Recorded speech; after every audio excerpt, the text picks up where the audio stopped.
ಎಲ್ಲ ಇಲಾಖೆಯ ಮಂತ್ರಿಗಳು ಎಲ್ಲ ಡಿಪಾರ್ಟ್ಮೆಂಟ್ ಎಷ್ಟು ಡಿಪಾರ್ಟ್ಮೆಂಟ್ ಎಲ್ಲ ಡಿಪಾರ್ಟ್ಮೆಂಟ್ನ ಭಾಳ ಕೂಲಂಕಷವಾಗಿ ರಿವ್ಯೂ ಮಾಡಿದ್ದಾರೆ. ಅಲ್ಲಿ ಖಾಲಿ ಇದ್ದಾರೆ ಹುದ್ದೆಗಳು ಅವ್ನು ತುಂಬಲಿಕ್ಕೆ ಕಾಂಟ್ರಾಕ್ಟ್ ಬೇಸ್ ಮೇಲೆ ಆಗಲಿ ಅಥವಾ ಪರ್ಮನೆಂಟ್ ಆಗಲಿ ತುಂಬಲಿಕ್ಕೆ ಏನೇನು ಆಗಬೇಕು ಅದ್ರ ಬಗ್ಗೆ ಸ್ಪೆಷಲ್ ಸೂಪರ್ ಸ್ಪೆಷಲ್ ಇನ್ನು 2 ತಿಂಗಳಲ್ಲಿ ಉದ್ಘಾಟನೆ ಜನರಿಗೆ ಅನುಕೂಲ ಆಗಬೇಕು.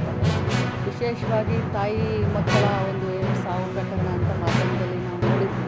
ಅದ್ರ ಬಗ್ಗೆ ಭಾಳಷ್ಟು ಗಮನ ಹರಿಸಿ ಅದಕ್ಕಾಗೆ ಆಗಿದೆ, ಅದಕ್ಕೆ ಏನೇನು ಪ್ರಿಕಾಷನ್ ಏನೇನು ತೊಗೊಳ್ತಾ ಇದ್ರೆ ಆ ರೀತಿ ಆಗದಾಗೆ ತಡೆಗಟ್ಟಲಿಕ್ಕೆ. ಯಾಕೆಂದರೆ 2020, 21, 22, 23, 24 ಕಂಪೇರ್ ಮಾಡಿದಾಗ ಈ ವರ್ಷ ಭಾಳಷ್ಟು ಕಡಿಮೆ ಆಗಿದೆ, 8 ಜನರ ಆಗಿದೆ. ಬಟ್ ಆದರೂ ಕೂಡ ಅದನ್ನು ಕೂಡ ತಡೆಗಟ್ಟಬೇಕು ಅನ್ನುವಂಥ ನಿಟ್ಟಿನಲ್ಲಿ ಇವತ್ತು ಮಾನ್ಯ ಮಂತ್ರಿಗಳ ಅಧ್ಯಕ್ಷತೆಯಲ್ಲಿ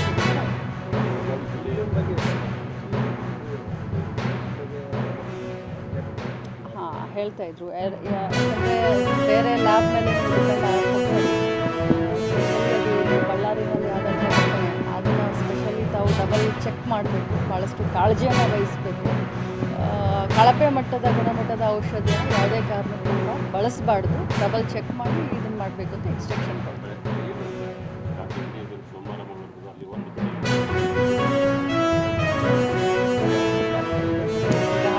ಹೊಸದಾಗಿ ಆಗ್ತಾ ಇದೆ ಅಂತ